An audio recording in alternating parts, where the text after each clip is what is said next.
Hi there, it's Ernest from Trip Astute. In this video, we're going to discuss our top 10 credit card myths and misconceptions and explain why most of these ideas are not true.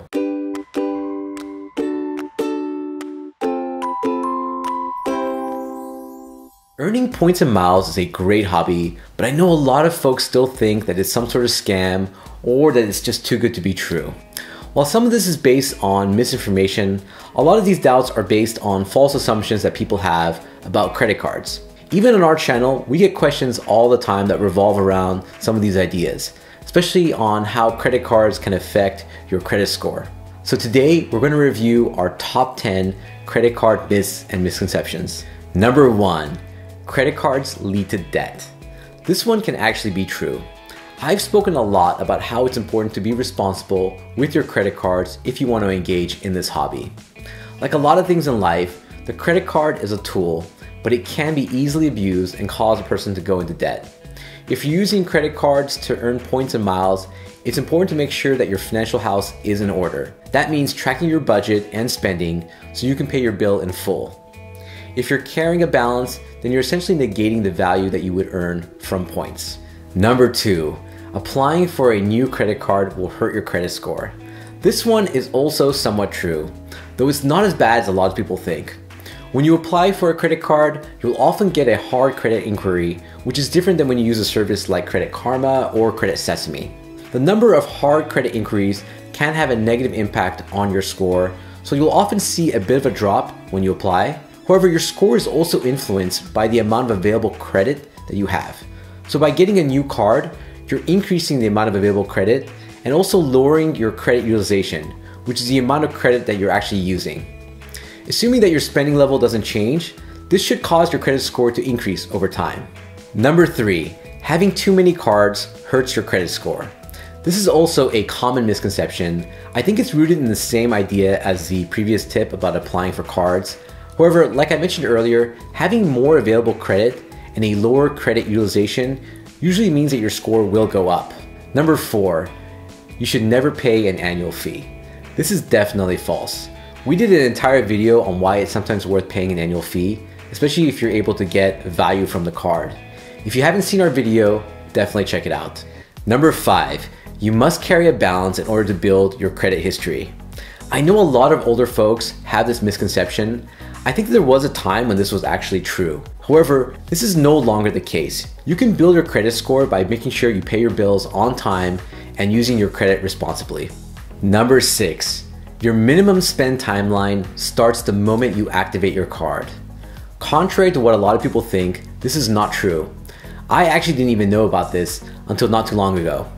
The clock actually starts when you're approved, so your window to complete your minimum spend is often less than you may think. For more information about meeting your minimum spend, check out our playlist on the topic. Number 7, American Express cards have no spending limit. Several of the traditional American Express cards, like the green, gold, and platinum cards, are considered charge cards and not credit cards. This has led a lot of folks to believe that there is no credit limit since you have to pay the full balance every month. This is actually false though. If you check the American Express Platinum card's fine print, you'll see that no preset spending limit doesn't actually mean unlimited spending. The limit is based on your usage, your payment history, along with your credit record and income.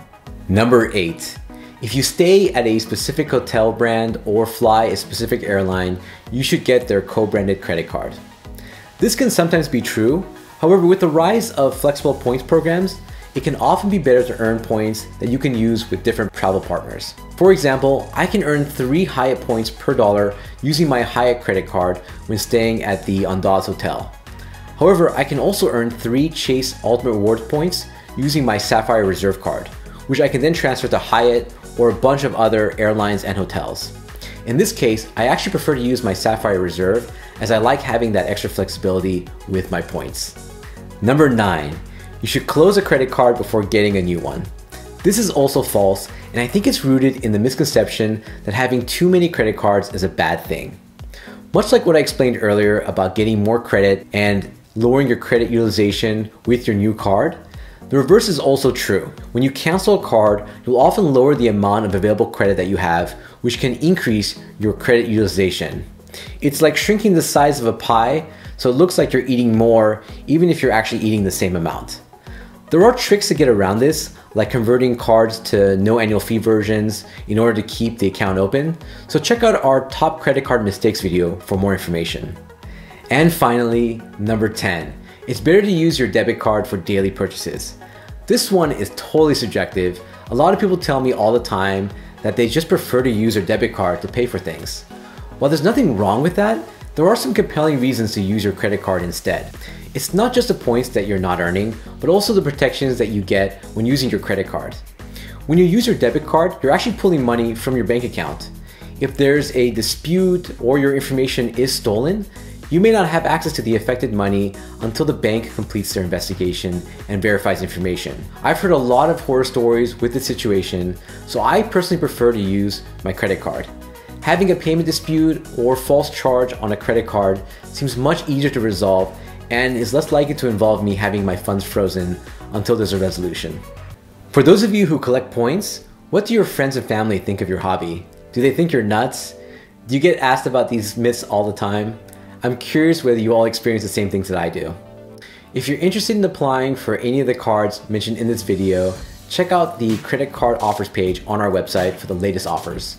We do get a percentage if you use our link. It doesn't cost you anything extra, but it does help us to continue building content for this channel. If you enjoyed this video or found it useful, please hit the like button and consider subscribing. Also, sign up for our newsletter on our website for travel articles, updates, and giveaways, like our 2,000 subscriber giveaway that's happening right now. Until next time, travel safe and travel smart.